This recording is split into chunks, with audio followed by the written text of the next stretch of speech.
پھر اس کے بعد اس دیوہیکل ٹائٹینک جہاز کو سمندر کی اتھاہ گہرائیوں سے نکالنے کے لیے ہیلیم کے ایک بہت بڑے غبارے کو استعمال کرنے کی ٹیکنیک زیر غور آئی کہ ہیلیم کے غباروں کو ٹائٹینک جہاز کے مختلف اطراف سے باندھ دیا جائے تو وہ اس کو اپنے آپ اوپر کھینچ لائیں گی، لیکن انہوں نے یہ سوچا ہی نہیں کہ ان بلونز کو پانی کے اندر پمپ کیسے کیا جائے گا، یعنی پانی کے اندر کس طرح غباروں میں گیس بھری جا سکے گی۔ لہٰذا یہ پلان بھی فیل ہو گیا۔ بات گھوم پھر کر پھر وہیں آ گئی کہ سوال تو بہت سے ہیں پر جواب کسی کے پاس نہیں۔ ہر کوئی اپنا آئیڈیا دینے لگا، لیکن مکمل طور پر کسی بھی پلان پر عمل درآمد نہ ہو سکا، کیونکہ ہر پلان میں کوئی نہ کوئی ایشو آ جاتا تھا۔ پھر ایک آئیڈیا یہ دیا گیا کہ برف کی کثافت پانی سے کم ہوتی ہے، یہی وجہ ہے کہ برف پانی کی سطح سے اوپر تیرتی رہتی ہے۔ آرتھر میکی نامی شخص نے ٹائٹینک جہاز کو برف میں تبدیل کرنے کا آئیڈیا دیا اور کہا کہ اگر ملبے کے چاروں طرف برف جما دی جائے تو جہاز برف جمنے کی وجہ سے ہلکا ہو جائے گا اور پانی کی سطح پر تیرنے لگے گا۔ اس کے بعد اسے کنارے تک لے جانے میں آسانی ہو جائے گی۔ اسی سے ملتا جلتا ایک آئیڈیا امریکہ کے انجینئر جان پیرس نے بھی دیا۔ اس کے لیے انہوں نے لیکوڈ نائٹروجن گیس کو استعمال کرنے کا خیال پیش کیا۔ خیال تو بہت زبردست تھا، لیکن برٹش کی گیس کمپنی بوک کے اندازے کے مطابق اس کام کے لیے 1.5 million cubic feet nitrogen gas کی ضرورت تھی۔ تو سوال یہ اٹھا کہ سمندر کی گہرائی میں اتنی زیادہ مقدار میں نائٹروجن گیس کس طرح لے کر جائی جائے۔ دوستو، اسی طرح کے بہت سارے ناقابل عمل درآمد آئیڈیاز دیے جاتے رہے۔ پھر آخر کار میخیل روڈنسٹر نے ٹائٹینک کو باہر نکالنے کا ایک طریقہ کار بتایا، کیونکہ یہ بہترین آبدوز ڈیزائنر ہیں۔ ان کی آبدوزیں دنیا میں کئی جگہوں میں حصہ لے چکی ہیں۔ انہوں نے باقاعدہ مشن کے ساتھ ٹائٹینک کو باہر نکالنے کا پلان بنایا کہ ٹائٹینک جہاز کو باہر نکالنے کے لیے سب سے پہلے اس کی صفائی کرنا بہت ضروری ہوگی، جو کہ آٹومیٹک مشین خود بخود اس کی صفائی کرے گی، کیونکہ ایک لمبے عرصے تک پانی میں رہنے کی وجہ سے ٹائٹینک کے ہر حصے پر کائی جم گئی تھی، لہٰذا اس کی صفائی کرنا بہت ضروری تھا۔ اس کی صفائی کے بعد مضبوط ترین کیبلز کے ذریعے خالی کشتی سے جوڑ دیا جائے گا اور یہ سارا کام مشینیں ہی کریں گی۔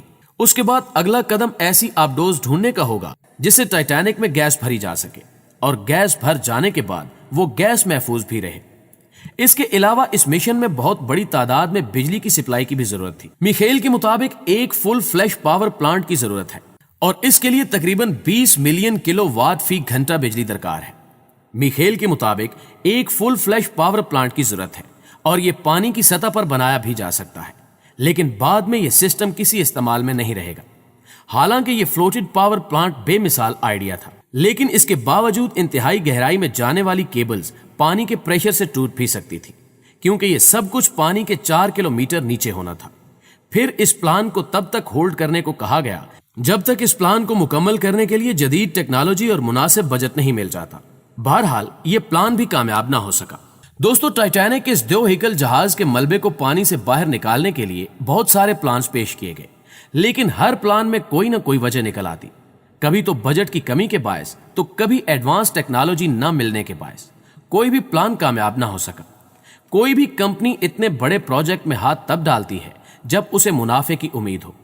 ٹائٹینک کو باہر نکالے جانے پر سب سے بڑا سوال یہ اٹھتا ہے کہ آخر اسے کیوں باہر نکالا جائے۔ ٹائٹینک جہاز کے اندر جو بھی قیمتی سامان ملا، جیسے جیولری، شراب کی بوتلیں اور قیمتی برتن، سب نکال لیے گئے ہیں۔ آپ فرض کریں اگر کوئی کمپنی اس جہاز کو باہر نکالنے کے لیے تیار ہو بھی جاتی ہے تو کیا وہ اپنا لگایا گیا پیسہ واپس حاصل کر پائے گی؟ یقیناً اس کا جواب نہیں میں ہوگا۔ مثال کے طور پر اگر ٹائٹینک کے ملبے کو نکال کر اس کا میوزیم بھی بنا دیا جائے تو بھی رقم کی واپسی خواب و خیال ہی لگتی ہے۔ تو ایسے میں کون ہوگا جو اپنی رقم ڈبونے کے لیے اتنے بڑے پروجیکٹ میں لگانے کا رسک لے گا، جبکہ ٹائٹینک کو ڈوبے ہوئے 100 سال سے بھی زیادہ کا عرصہ گزر چکا ہے اور سمندر میں موجود بیکٹیریاز اس جہاز کو دھیرے دھیرے کھا رہے ہیں۔ ایک اندازے کے مطابق سال 2030 میں ٹائٹینک جہاز کو سمندری بیکٹیریاز مکمل طور پر چٹ کر جائیں گے، یعنی اس کا کوئی نام و نشان بھی باقی نہیں رہے گا۔ اس دیوہیکل جہاز کے ملبے میں آبی جانداروں نے اپنا مسکن بنا لیا ہے۔ بہرحال اس ساری تمہید کا نتیجہ یہ نکلا ہے کہ ٹائٹینک کو باہر نہیں نکالا جا سکا۔ اس کی 3 وجوہات سامنے آئی ہیں۔ نمبر 1، ٹائٹینک جہاز کو ڈوبے ہوئے بہت زیادہ عرصہ بیت چکا ہے۔ اگر اس جہاز کو نکالنے کی کوشش کی گئی تو یہ بکھر جائے گا۔ نمبر 2، جہاز کا ملبہ سمندر کی کچھ زیادہ ہی گہرائی میں ہے، جہاں تک پہنچ پانا اور کام کرنا بے حد مشکل ہے۔ نمبر 3، اسے باہر نکال کر کوئی فائدہ حاصل ہونے والا نہیں ہے۔ انہی پوائنٹس کی بنا پر کہا جا سکتا ہے کہ ٹائٹینک جہاز کو باہر نہیں نکالا جا سکتا، مگر سچ تو یہ ہے کہ بے شک ٹائٹینک کے جہاز کو پانی سے باہر نہ نکالا جائے، مگر پھر بھی یہ کبھی بھلایا نہ جا سکے گا اور اس کا قصہ نسل در نسل منتقل ہوتا چلا جائے گا۔ دوستو، آپ کا اس بارے میں کیا خیال ہے؟ کمنٹ باکس میں اس کا اظہار ضرور کیجیے گا۔ ویڈیو اچھی لگے تو اسے لائک کرتے ہوئے اپنے دوستوں کے ساتھ بھی ضرور شیئر کیجیے گا۔ آج کی ویڈیو میں بس اتنا ہی۔ اگلی ویڈیو تک کے لیے اللہ نگہبان۔